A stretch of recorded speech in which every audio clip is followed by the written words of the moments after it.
ఒక్క only 30 seconds ఒక ఆర్టిస్ట్ని పరిచయం చేసి నేను మాట్లాడడం స్టార్ట్ చేస్తాను. నాన్నరా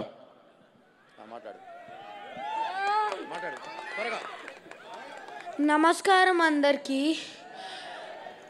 నా పేరు బోయపాటి వర్షిత్. నేను ఒక చిన్న క్యారెక్టర్ మూవీలో చేశాను. ప్లీజ్ మీ బ్లెస్సింగ్స్ కావాలి. నాకు ఈ ఆపర్చునిటీ ఇచ్చినందుకు బోయపాటి సార్కి వెరీ థ్యాంక్ యూ. నాకు బాలా అన్న మూవీలో చేసినందుకు చాలా హ్యాపీగా ఉంది.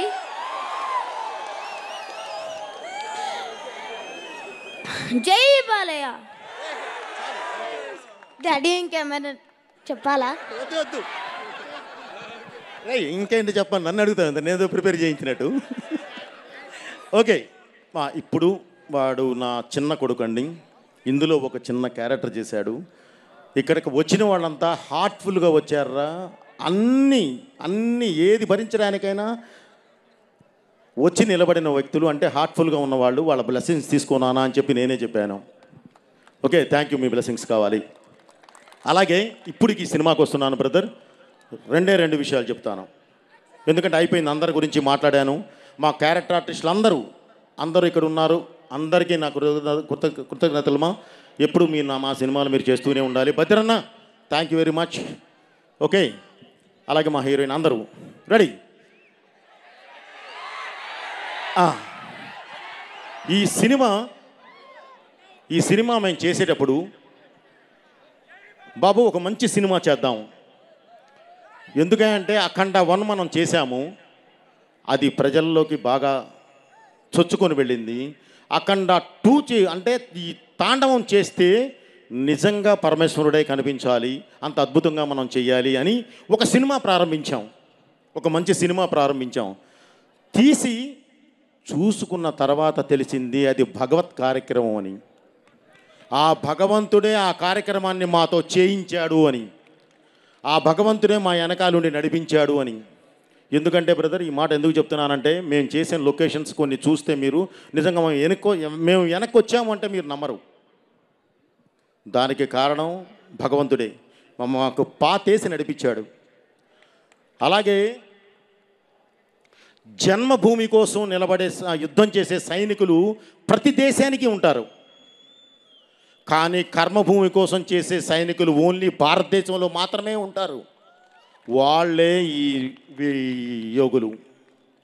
వాళ్ళు ఉండబట్టే ఈరోజు ఈ దేశం ఈ విధంగా ముందుకెళ్తుంది. ఎందుకన్నానంటే, భారతదేశం అనేది మన దేశంలో ఉన్న ప్రజలకు మాత్రమే జ్ఞానాన్ని అందించలేదండి, వాళ్ళ కోసమే తయారు చేయలే. ప్రపంచానికి దారి చూపించడానికి ఏ జ్ఞానం కావాలో అది గర్భంలో దాచుకొని మరీ ఇచ్చింది. ఎందుకు ఈ మాట అంటున్నానంటే, రామాయణం కానివ్వండి, భారతం కానివ్వండి, భాగవతం కానివ్వండి, అసలు సాక్షాత్తు ఆ కృష్ణ పరమాత్ముడే తన నోటి నుంచి వినిపించిన భగవద్గీత కానివ్వండి, ఈరోజు ప్రపంచ దేశాలకు ఒక మార్గదర్శకం అయినాయి. చిన్న మనం నెగ్లెక్ట్ చేస్తున్నాము, అది చేయకూడదు. ఓకే, ఇంత మార్గదర్శకం ఇలా నడిపించే ఈ దేశాన్ని ముట్టుకుంటే దేవుడు ఊరుకుంటాడా? ఊరుకోడు కదా. మృత్యుంజయుడైన ఆ దేవుడే మృత్యువై మీద పడి యుద్ధం చేస్తాడు.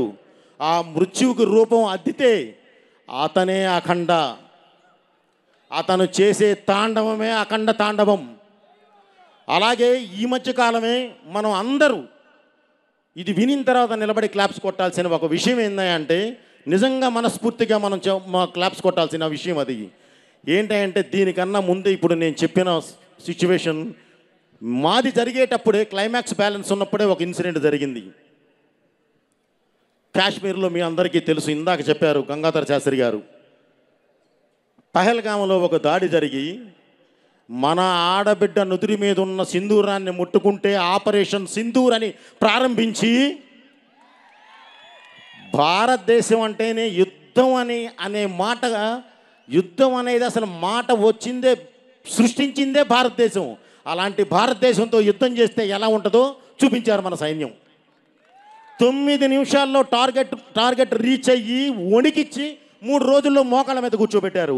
అది మన సైన్యం. మనం అందరూ అభినందించాలి, క్లాప్స్ కొట్టాలి మన సైన్యానికి. అలాగే అలా నిలబడి వాళ్ళు 9 నిమిషాల్లో టార్గెట్ చేరి 3 రోజుల్లో మోకాళ్ళ మీద కూర్చోబెట్టడానికి ప్రధాన కారణం వాళ్ళ వెనకాలన్న ఒక యోధుడు, ఆయనే గౌరవనీయులైన మోదీ గారు.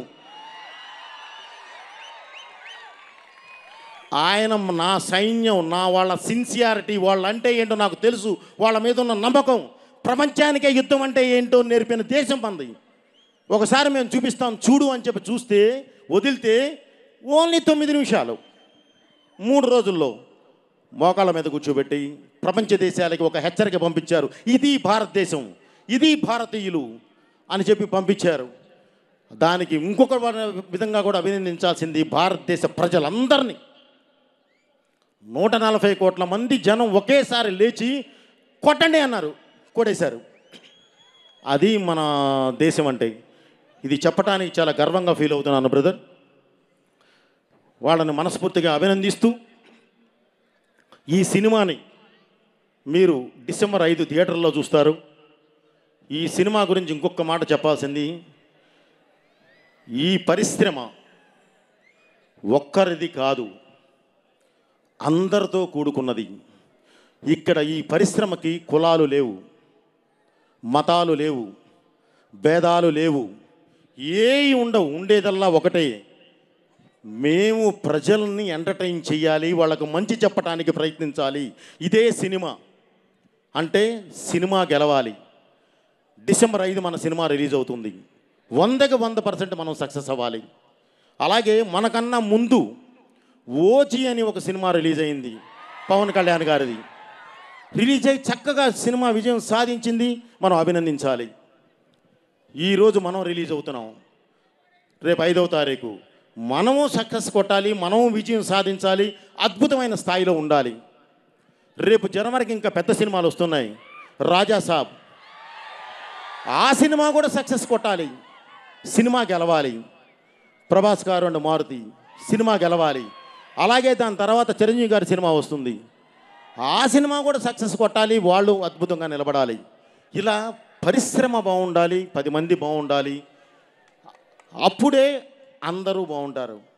ఓకే బ్రదర్, ఇది ప్రతి ఒక్కరూ మనసులో పెట్టుకొని చక్కగా డిసెంబర్ 5 సినిమా చూడండి. అన్ని సినిమాలను ఆదరించండి. మంచి అనుకున్న ప్రతిదానికి మీ ఆశీర్వాదం ఉండాలని మనస్ఫూర్తిగా కోరుకుంటూ, డిసెంబర్ 5 రిలీజ్ అవుతుంది. ఈరోజే సెన్సార్ కూడా పూర్తయింది.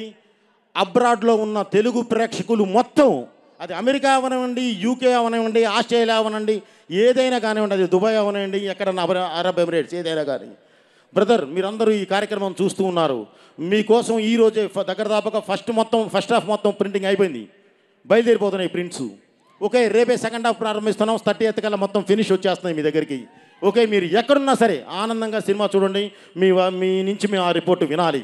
Okay, thank you. అమెరికాలో ఉన్న ప్రేక్షకులకి, యూకేలో ఉన్న వాళ్ళు, మన ఆస్ట్రేలియాలో ఉన్న ప్రేక్షకులందరికీ కూడా నా కృతజ్ఞతలు తెలియజేస్తూ, మీ అందరికి కూడా పేరు పేరున ప్రతి ఒక్కరికి, ఎవరినన్నా నేను మర్చిపోతే నన్ను క్షమించమని తెలియజేసుకుంటూ, థ్యాంక్ యూ వెరీ మచ్. మీ బోయపాటి శ్రీను, బాలయ్య గారు మాట్లాడాలని కోరుకుంటున్నాను.